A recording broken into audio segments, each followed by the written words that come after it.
So anyway, I've been shooting some Super 8. I've got some old Super 8 films I wanted to shoot.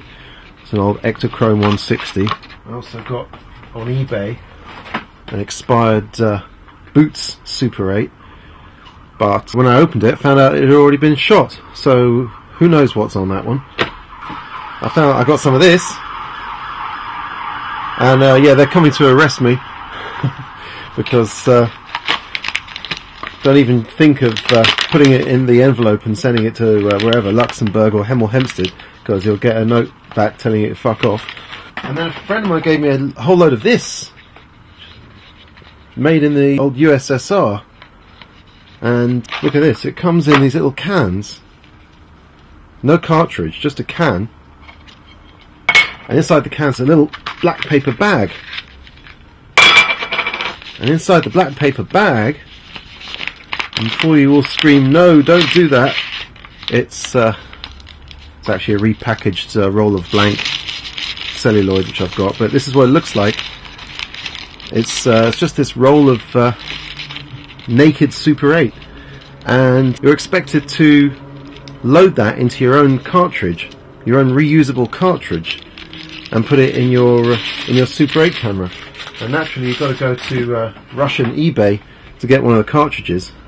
It looks like this. Looks like a regular Super 8 cartridge from America, from the West, but you can open it up and you've got to wind the film around this wheel on this side and thread it through over the plate onto the other side, where you put it there round this way and dump it in there without twisting it or anything. Put the whole thing back together, and you're supposed to do that in complete darkness by touch alone. And let me tell you, I have respect for those Soviet bastards, because you know, if Kodak had pulled that shit in the West, they'd have been out of business. You also get this little thing inside. I don't know what it says. It probably says, you know, thank you for buying this roll of film. Don't take any pictures of airports or gulags or the Kremlin, or we're going to come and get you. Anyway, so I've shot a roll of that Russian stuff. God knows whether it'll come out or not. And anyway, once you start with this Super 8, it's hard to stop because just all the equipment's so cool. That's why I'm wearing this these gloves, because it's all delicate stuff. This is my Movie Zoom 3000 made by Agfa.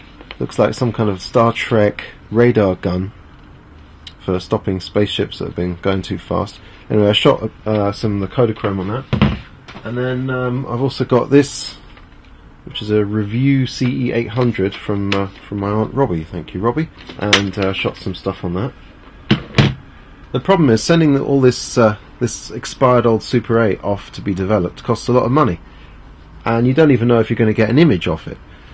So I decided, after having a look on YouTube, and I found this guy called Troy's Visual Arts. He's got his YouTube channel. I'll put the link up. And he's developing his Super 8 in Caffenol, which is sort of a homemade developer made of coffee granules. That's the basic, cheapest crap instant coffee. Soda crystals, washing soda. You got to respect this stuff. It's really dangerous. It's got all this stuff in it, but you can get it in any supermarket. At least I did. And vitamin C. So I'm going to mix a batch of that together. I'm going to use this water, which I got from our dryer, which has been sort of distilled from the wet clothes in the dryer. I reckon that will be some nice water to use for it. I got a little sort of drug dealer's scale here, which measures up to like 500 grams or something. So I'm going to weigh all the stuff out on that. I'm going to need these, which I got at a part of a darkroom kit, some measuring cylinders. And I'm going to mix the developer in this old litre of juice. I'm going to develop the film in one of these. Well, I'm going to do some test strips in one of these. This is a developing tank used for 35mm stills, but I reckon I could get some strips of Super 8 in there. Just test it out, see if it's working. And then if anything comes out of that, I'm going to put a whole roll of film into this motherfucker, which is a four reel developing tank. And of course I'm not putting reels of Super 8 of 35mm in there. Let me get the top off this thing.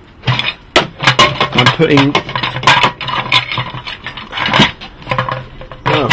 There we go. Shit, fuck's sake. I'm not putting a 35mm in there, I'm putting a great big dirty bundle of Super 8 film and a bunch of developer, like maybe 2 litres, and then slosh it all around in there. And I know that there are specialist Lomo developing tanks for Super 8, and I bowed out of an eBay auction when it got to like over like 80 quid for one of those things, so I thought, sod it, I'll have one of these things anyway. And I got myself a thermometer, which I'm going to make sure that the temperature of the developer all correct. And finally, off the internet, I printed this recipe sheet for Caffenol, which is the developer, the coffee and soda crystal developer. You can get that at caffenol.org. I'm going to be using Caffenol CM because you don't need potassium bromide in it. I don't have any of that. Oh yeah, I've got some Ilford stop bath, which I'm going to need for the developing of the film, and some fixer, which is just regular Ilford fixers. Costs 10 quid for a litre of concentrate. I don't know, that's 10 quid for half a litre or something. And finally, I got these 2 spoons, plastic spoons. Probably got them from a Pret or something. But I've labelled one of them coffee. I've labelled the other one soda, the washing soda, because I don't want to mix those up. I might want to drink a coffee later, even though the coffee's shit.